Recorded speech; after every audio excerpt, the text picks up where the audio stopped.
I spent the whole summer thinking my girlfriend was just busy working, dealing with family stuff, the usual excuses. First day back, I found out she wasn't distant. She was just with someone else. Someone I knew. My name is Tyler. 17. I don't like drama, I don't start fights, and I don't do emotional breakdowns in public. But this wasn't heartbreak. It was betrayal dressed up as, it just happened. And I'm done pretending I didn't see it. Let them think I moved on. I'll let the silence handle the rest. So let's dive into the story. I noticed it the moment summer started fading. At first, it was nothing. Just her taking her sweet time to reply, like my texts had been demoted to the spam folder of her attention span. Family stuff, she said. Got a ton of hours at the cafe. Crazy week, talk soon. That sort of thing. Phone calls became rare check-ins. One minute we were joking about senior prank ideas. The next she was cutting calls off mid-sentence with a gotta go. I'd pause, staring at the black screen, asking the air, what the hell was that? I didn't get mad. I just got weirdly fascinated. Then came the weekend of our anniversary. We'd been together 6 months, had plans to drive to the lake with snacks and cheap beer. Even though I'm under drinking age, I didn't say a damn thing about her sneaking sips. I showed up at her place with a mixtape I'd burned myself and a bouquet of the cheapest daisies I could find. She answered the door in sweatpants, hair in a bun. Said, "Oh, these are cute." Then she dropped the bomb. "Sorry, had to go to my cousin's birthday. Family emergency." My mixtape was gently set on the counter and ignored. I didn't yell.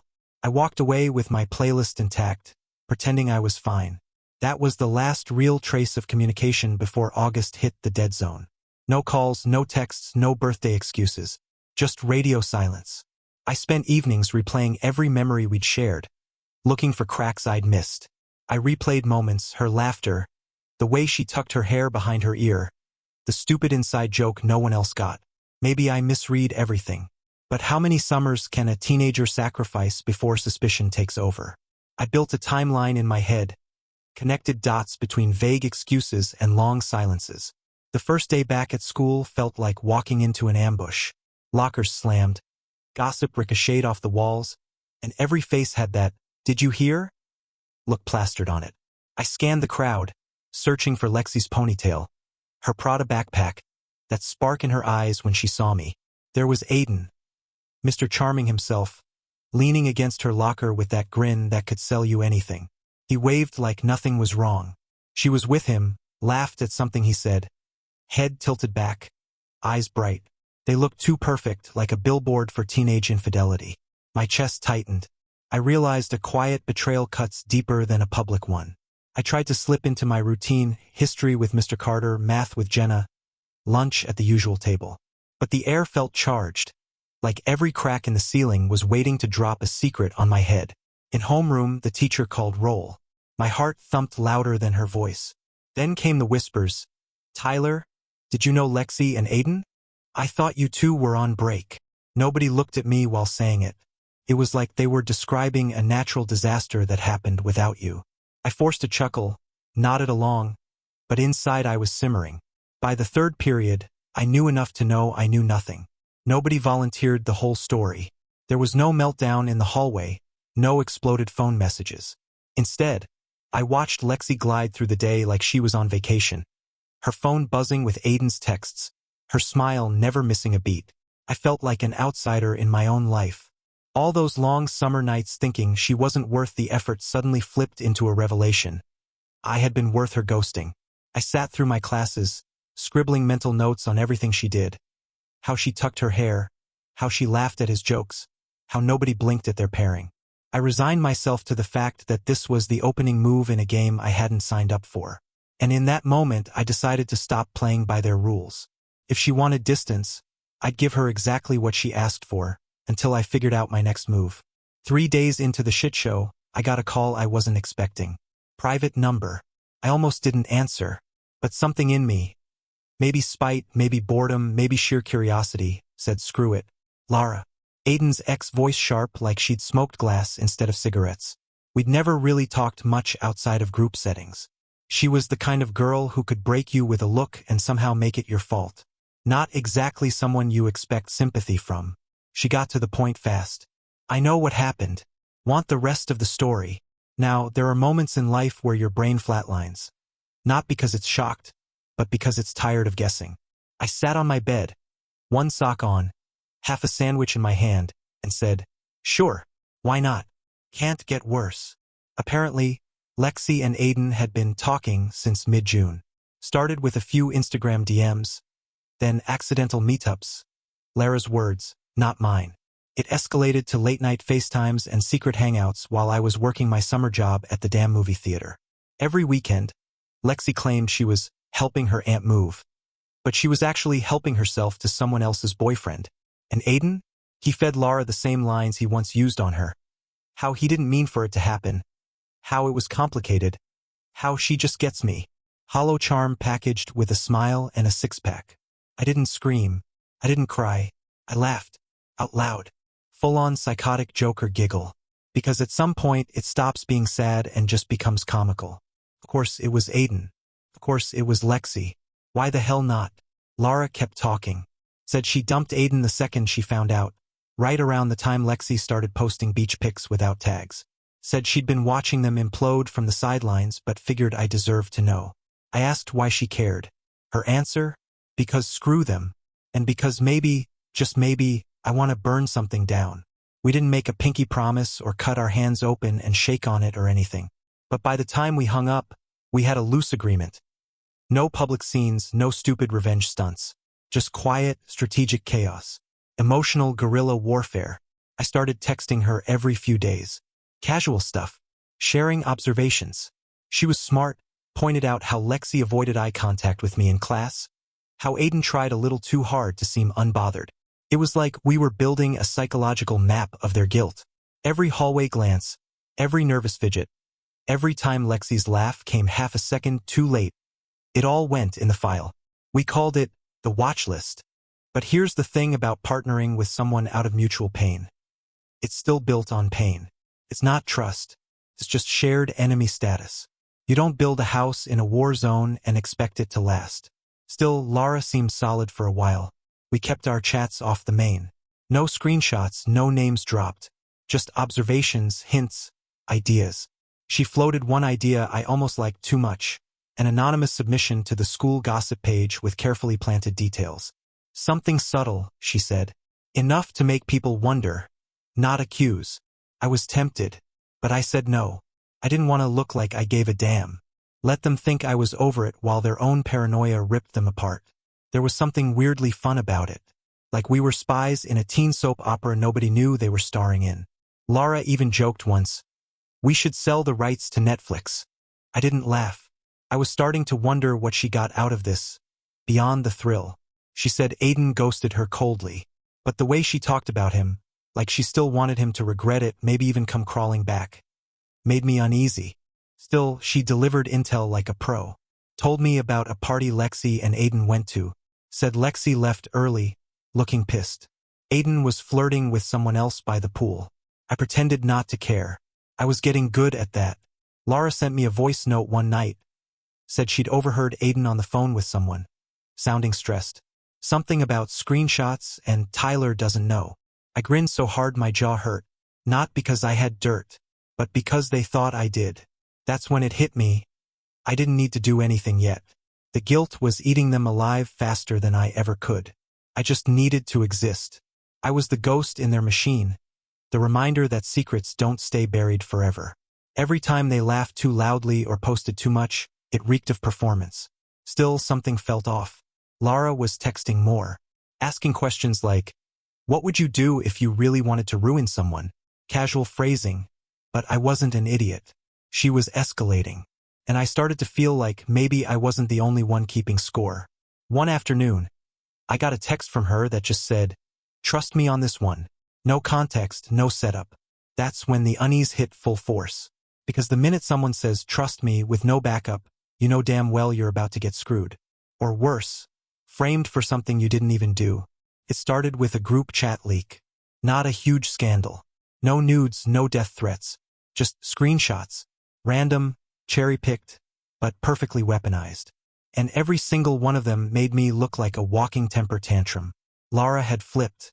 Somewhere between our sarcastic plotting and her passive-aggressive one-liners, she decided I wasn't useful anymore, or worse, that I was expendable. One day, we were on the same side of the trench, whispering insults about Lexie's Instagram captions and Aiden's fake deep playlist. And the next, she was out here publicly implying I'd lost my damn mind. The screenshots were mixed. A few were real me venting about how fake Aiden's persona was, how Lexie would implode the second people stopped giving her compliments. And yeah, maybe I called them both emotionally constipated. That part wasn't fake. But then there were the extras. Edited ones. Fake messages with me saying I wanted to ruin Lexie's future. Or that I'd make her regret breathing my air. Like I was some cartoon villain twirling my mustache in a dark corner of a high school hallway. And of course, Lara didn't send them directly. She leaked them. Within hours, half the grade was buzzing like flies over a week-old corpse. Lexie, she moved fast. Suddenly, she had this sad little narrative going. How I'd been unstable for months. How she tried to be there for me, but I lashed out. How she never wanted to hurt anyone. Her eyes even got misty during English. It was a whole performance. And the worst part? People bought it. Not because it was convincing, but because it was easier to believe than the truth.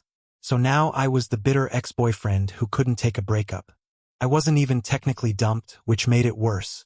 The idea was that I imagined betrayal where there wasn't any. The texts, taken out of context. The timing, coincidental. The reactions, private and none of your business. And just like that, I became radioactive. My usual table at lunch got suspiciously full before I got there. Marcus stopped texting back. Even Mr. Carter, who once joked I was the only kid in class who could identify a bullshit thesis, started giving me side eyes like I was about to snap and stab someone with a compass. And Lara? Oh, she went right back to Aiden. Like nothing happened. I saw them walking together 2 days after the leak. Her arm looped in his, laughing like she hadn't just nuked me from orbit. She didn't even look guilty, just smug. Like screwing me over was some step in a redemption arc only she was reading. It was the first time I felt real rage. Not the loud kind. The kind that simmers behind your eyes and makes every hallway echo. But I didn't react. Not how they wanted me to. I didn't throw a fit or post some desperate notes app apology. Because when you stop caring about what people think of you, you start seeing how fragile their whole image is. Aiden and Lexie were already cracking. The performance was getting harder to maintain. They were never alone anymore. Always surrounded by others. Probably because they couldn't trust each other. Probably because they did have something to hide. Lara's betrayal taught me something important. Even your allies can be liabilities. So I shifted. I didn't need partners. I needed patience. I let the story die down. Let people forget why they stopped liking me in the first place. And slowly, the whispers moved on to other people. Someone got caught cheating on a test. Someone else hooked up with a teacher's niece. Teen scandals have a short shelf life. But I watched. I watched as Lexie posted less. As Aiden stopped replying to comments under their selfies. As Lara disappeared from his posts again. It was a slow-motion collapse and I didn't lift a finger. Instead, I acted like I was over it. The ultimate performance. And the best part? They had no idea what I actually knew. Because I never told anyone about what Lara had sent me before she flipped. Those half screenshots of their early texts, the overlapping timelines, the shady alibis. I never even used them. I just waited. Then group project time came. There's a special kind of psychological warfare reserved for high school group projects. And Mr. Carter was the sadistic bastard who knew exactly how to deploy it. Final groups are posted. No changes. I didn't even check the list at first. I just assumed I'd be with the usual people, Jenna, maybe Marcus, maybe a quiet junior who'd do 90% of the work and pretend it was a learning experience. But then Jenna caught my eye from across the room, gave me a look like she just watched a puppy get hit by a truck, and mouthed, "Sorry." I walked over to the list, and there it was like a punchline written in Comic Sans. Group 4. Tyler, Aiden, Lexie, Sarah. Oh, and Sarah? Completely useless. I'd worked with her before. She once submitted an entire slideshow with Comic Sans headers and 2 slides that just said, IDK. So basically, I was screwed. Trapped in an academic hostage situation with my ex-girlfriend and her human gel hair bottle of a rebound. Could have complained. I could have asked Mr. Carter to change it. But I knew exactly what he'd say. Learning to work with difficult people is a real-world skill. Translation: suffer in silence. So I did what I do best, I played it cool. I pulled up a chair, smiled like none of this mattered, and waited to see how long it would take them to slip. Meeting one was already a masterclass in fake civility. Aiden came in late, said, "Yo," like we were still boys. Lexie wore a cardigan like she was trying to cosplay as a kind person. She didn't even look at me. Sarah asked if we could do a presentation on like cancel culture or something, and I mentally filed that under this is going to be hell. Aiden assigned himself research, which meant Googling 3 Wikipedia articles and calling it a day. Lexie volunteered for the PowerPoint because, of course, she did. Control the visuals, control the narrative. I said I'd handle the outline and final edits. No one argued. I didn't say a damn thing to either of them that wasn't about the project. I was polite, measured. I wrote emails with actual grammar and no swearing. You'd think I was running for office. But the cracks started to show by day 2. Aiden would accidentally delete files from the shared doc. Lexie kept adding weird passive-aggressive notes in the margins like, "Maybe consider a stronger conclusion," and "Is this really necessary?" I answered her comments with calm revisions, every now and then leaving a note of my own. Removed redundant slide. Or corrected minor grammar issue. Nothing aggressive. Just clean, clinical corrections that implied she was slacking. Which she was. By the end of the first week, I noticed something even better. They weren't syncing up anymore. In class, they sat farther apart. When Aiden made a joke, Lexie gave him this tight-lipped smile like she was holding in a sigh. Once, I caught her rolling her eyes after he walked away. It was glorious. No confrontation, no receipts, just slow erosion. That's when Jenna drifted back in.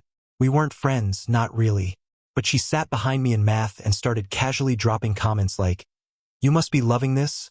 And God, they're so fake it's painful. Turns out, she hated Lexie with a quiet vengeance that made me feel seen. I didn't trust anyone anymore. But Jenna didn't want anything from me. She just liked the show. We started trading little observations. Jenna caught Aiden checking out another girl's story mid-meeting. I spotted Lexie texting Laura again. Yes, again, even after pretending that the bridge was burned. It was like watching 2 rats trying to sink each other on a ship that was already underwater. Sarah, bless her, remained completely unaware of the tension. She spent most meetings doodling mushrooms in her notebook and muttering about needing vibes to align. She was the human equivalent of elevator music. But the real fun started when Aiden forgot to log out of his project account on one of the school computers. He left the dock open, walked off to flirt with someone near the vending machine. I didn't touch anything, wasn't stupid, but I did glance at the change log. And buried in the comments was a little thread he'd started for Lexie that said, and I quote, "Tyler's acting weird. Think he's planning something?" Lexie hadn't replied to the doc, but I could only imagine what their texts looked like. Paranoid, defensive, accusatory, probably accusing each other of screwing up whatever plan they'd had in the first place. I closed the doc. They were imploding, and they didn't even realize I was just standing there, handing them the shovel. I didn't need screenshots. I didn't need a grand finale. All I needed was to keep showing up, keep being calm, keep letting them trip over their own panic. By the final project meeting, Lexie looked like she hadn't slept in days. Aiden kept checking his phone like it was about to explode. And me? I was sipping water, editing bullet points, and occasionally asking questions like, "Should we keep the conclusion short? Or do you think we need to elaborate?" Lexie twitched every time I emphasized certain words. Jenna sat in the back of the room, smirking. She knew. Everyone else didn't have a clue. But something was coming. Something big. It started with a whisper in the hallway. A nothing sentence. Just 5 words. "Did you hear about Lexie?" I didn't even turn my head. Not at first. Because high school gossip is mostly noise, fake, inflated, and boring. But when you're the reason for the pressure building up, you start recognizing the difference between a casual rumor and the kind that spreads like fire in dry brush. Jenna caught me before the 3rd period. She looked more amused than concerned. "So," she said casually, "apparently Lexie and Aiden got into it in the parking lot this morning. Something about deleted texts. Real subtle." I stared at her for a second. Then I blinked. "Deleted texts?" She nodded. Yeah, people are talking. That was the moment I knew the match had been lit. Because I hadn't deleted anything. Some brave soul. I still don't know who. Overheard Lexie yelling at Aiden about him lying again, and how she knew he'd texted her. The her presumably being Laura. Because nothing says relationship health like dragging the ex back in as a conversational grenade. Jenna slid into the seat behind me in English, whispered, "You're welcome," and I raised an eyebrow. "What the hell did you do?" I muttered. She just grinned. "Let's just say the screenshots you didn't use? Someone else found them." I froze. I hadn't shown anyone those old screenshots from Laura. The ones she sent me before flipping. The ones that proved Lexie and Aiden's little summer friendship started long before she ghosted me. I kept them buried, untouched. But apparently someone else, someone with access, had decided now was the perfect time to dig up old dirt. Jenna didn't admit it. She didn't have to. I didn't ask questions. Because, for once, someone did something for me without asking for credit. By lunch, the whispers were full-on conversations. I heard he was texting Laura the whole time. Lexie found out and freaked. She said he promised he deleted them. Screenshots are everywhere. And they were airdropped, sent in Snap group chats, printed out and taped inside bathroom stalls. Screenshots of Aiden telling Laura he wasn't really into Lexie, and that it just kinda happened. Screenshots with dates that made Lexie look like the side piece. Screenshots that flipped the entire narrative. Suddenly, I wasn't the bitter ex. They were the drama. And best of all, I had nothing to do with it. No fingerprints. No messages. No leaks. Just silence. Lexie stopped showing up for lunch. Aiden walked around like someone had smacked the smug out of his face. They weren't holding hands anymore. Weren't laughing. They looked like strangers who regretted ever being in the same room. One of their friends, I think her name was Taylor, asked me in study hall, "Did you know this was happening?" I just blinked at her and said, "What are you talking about?" And that was that. They imploded without me. Not with a bang, but with a slow, awkward unraveling. Rumors, screenshots, guilt, all twisting around each other until neither of them could breathe. By the next week, Aiden was sitting alone in the back of the cafeteria. Lexie was skipping school more often than not, and Laura had vanished from their lives completely. And me? I walked away from it all. No big revenge post. No apology video. No grand confrontation in front of the school. I didn't need it. I'd already won. They did exactly what I hoped they would. They destroyed themselves trying to protect the lie. Turns out, when you stop trying to prove you're innocent, people start asking if maybe, just maybe, you were telling the truth all along. And me? I was just a guy who learned the hard way that betrayal doesn't always show up with knives. Sometimes, it comes with a smile, a summer, and a silence that says everything you need to know. The silence is gone now. So are they. And I'm still here.